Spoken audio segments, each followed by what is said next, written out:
Welcome to another screencast. Today we're going to be looking at page 15 in the Earth Science Reference Table. We're going to be discussing the solar system data table. So sit back, relax, and be prepared to be amazed. So what we're going to do, we're going to look at the first three columns. If you look at that first column, just change the page here. See, it's celestial object. And to quote page 38 of your review book, a celestial object is any object outside or above Earth's atmosphere. Not that you didn't know that already, but it's worth repeating and worth quoting something. You sound a lot more intelligent if you quote stuff. So if we take a look at our mean distance from the sun, which just means the average, and a period of revolution, and if we just kind of graph this little thing, we'll use red.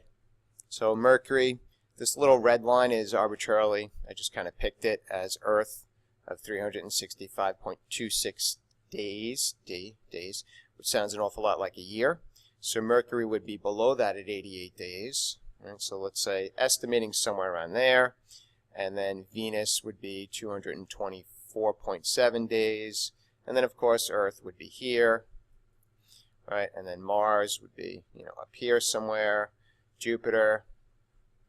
Right, and then we have Saturn, everybody's favorite, and let me get rid of this a little bit just to kind of give us an idea.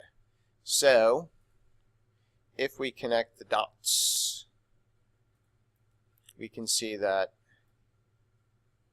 I can't really draw that well with a mouse. First up, just missed that one completely, but you get the point, that in terms of mean distance from the sun and period of revolution, that's a direct relationship. The further you are away from the sun, the greater your period of revolution. Well, what is revolution? Revolution is actually a pretty good simulation on a little thing called the internet. Just have to find, here we go, right over here.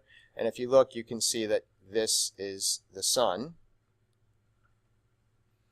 Mercury, Venus, Earth, and Mars. And you can see that Mercury is going around the sun the fastest. Venus is second fastest, Earth, and then as we get out, these would be the inner planets, Mercury, Venus, Earth, Mars, also called the rocky planets, also called the terrestrial planets. We'll talk more about that in a moment. And you can see as we zoom out, we could see that, look how much slower Jupiter's going, Saturn's even slower, Uranus is even slower than that, and Neptune is even slower than that. So that's revolution, which we associate with a year, which is how long it takes the planet to go around the sun. So that's revolution. Going back to our, there was one other thing I want to show you. Now, a little bit differently, the other thing we're going to talk about next is rotation. It's a planet spinning on its axis, and that gives us day and night. It gives us rising and setting sun. Daily changes, you'll hear it phrased a bunch of different ways, and we'll practice those terminologies in class. Practice them with your friends, texting each other, Instagramming, all that other fun stuff. But here you can see the Earth rotating on its axis. The sunlight, this would be the day part of the Earth. The other side that we can't really see too well would be the nighttime of Earth. And I can zoom out a little bit, maybe you can see it a little bit clearer, but that would be our day, which is also our rotation. So Earth's day is about 24 hours. Therefore, it takes the Earth 24 hours to complete one rotation. But not all planets are created equal in that arena. And so if we take a look at this quick little review of what we just learned, the word rotation versus the word revolution. So orbit would be considered part of revolution. Year would be revolution. Spins on its axis would be related to, what do you think? Say it again. Didn't hear you. Okay, stop yelling. Spins on its axis, very good, would be for rotation. Revolves around the sun would be, nice, revolution. Rising/setting sun, rotation, very good. And day would be, faked out a little bit, would be rotation. See how that works. So these are kind of common words that they use, and they want you to associate them with rotation or revolution. 24 hours would be rotation, a year would be revolution, that kind of fun stuff. which you guys probably already do at all the parties you go to.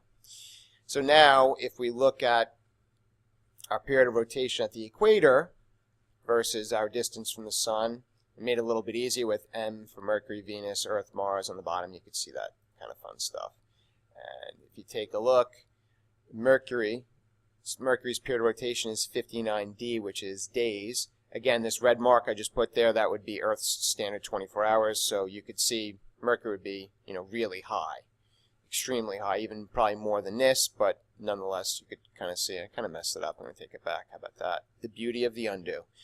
Venus is even more than that. Take a look at that. 243 days. It would be off the charts, right? Earth would be obviously the standard, right, which is the roughly 24 hours, 23 hours, 56 minutes, and 4 seconds. Mars would be just a tiny bit more, okay? And then Jupiter would be, if you take a look, 9 hours and 50 minutes. That would be a heck of a lot less, even less than half. So Jupiter would be over there. Saturn would be, more than Jupiter, but a lot less than Earth. Uranus would be, I don't know, I guess somewhere around there, and then Neptune would be less than that, but, you understand how that goes. So, is there a correlation between distance from the sun and period of rotation? What do you think? Absolutely not. Okay, so there's no connection between mean distance from the sun and your period of rotation. There is a correlation between mean distance from the sun and period of revolution, but not period of rotation. So, if you look back at this wonderful, amazing, organized information, we could break the planets into 2 main categories. So the first 4 planets, Mercury, Venus, Earth, and Mars, which, by the way, in case you've forgotten, you live on Earth, they have different names for them. They're known as the rocky planets, inner planets, and terrestrial planets. So those are the 3 common names they use for them. And of course, the outer planets, Jupiter, Saturn, everybody's favorite, Uranus, and Neptune, are known as gas giants, outer planets, or the Jovian planets. You'll hear the terms used interchangeably. It's very important that you know that. So there's some information we went over already today. We went over mean distance from the sun, period of revolution, period of rotation. Eccentricity of orbit we'll go over a little bit later on when we do a lab. Very exciting. Equatorial diameter is how big the planet is in diameter. Mass is how it compares to Earth. Earth is equal to 1, so obviously Earth would have a mass of 1. Therefore, Jupiter is 317.83 times more massive than Earth. And then, of course, everybody's favorite, density. What's the density of the planets? Well, if you look at the first 4 planets, the rocky planets and terrestrial planets, their density is much higher because they are made out of primarily rocks, rocky material. Jupiter, Saturn, Uranus, and Neptune are the gas giants, or the Jovian planets. They're made out of lower density items like frozen gases.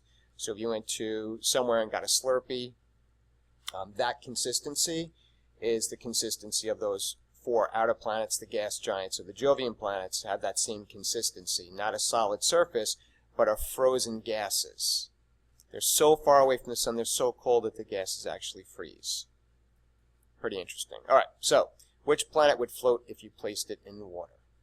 Obviously, have to be a pretty big tub. So if you look at your reference table, obviously the piece of information that's critically important for this is density. You should remember from last year and this year, anything greater than a density of 1 gram per centimeter cubed would sink in water. Anything less would, say it. I didn't hear you. That's right, correct. It would float. So, what planet fits that bill? Everybody's favorite, Saturn.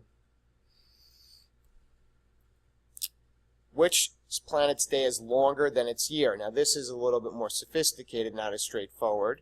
And if you take a look at rotation, would be connected to what? Day. And revolution would be connected to year.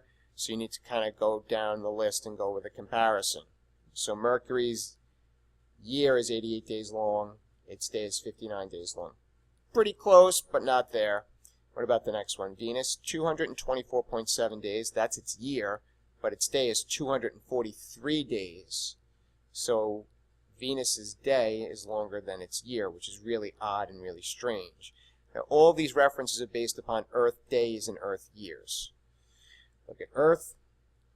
365.26 days to go around the sun once, which is its revolution, which is its year. And then its period of rotation is 23 hours, 56 minutes, and 4 seconds. So obviously our day is much shorter than our year. If you can continue on down the list, you can see that Jupiter has the shortest day at 9 hours and 50 minutes and 30 seconds, which means Jupiter is spinning or rotating on its axis real incredibly fast. So the answer to this one then is Venus. Venus's day is longer than its year.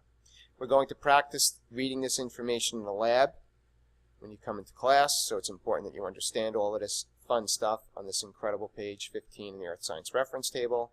And I leave you with this. An incredible shirt. I don't know, I saw the picture and I thought it was pretty fascinating. What a great idea. Wish I would have thought of it. I didn't. But this would be a great DC shirt. Right? What if we all took pictures holding the Earth Science Reference Table instead of the hat, and then we have the picture within a picture within a picture within a picture? It's just a thought. I don't know. Be kind of cool to do. So, and I guess let me know if you're interested. So I hope you enjoyed this screencast. I hope you learned something from it, and I hope you were intrigued by this picture. Enjoy your day.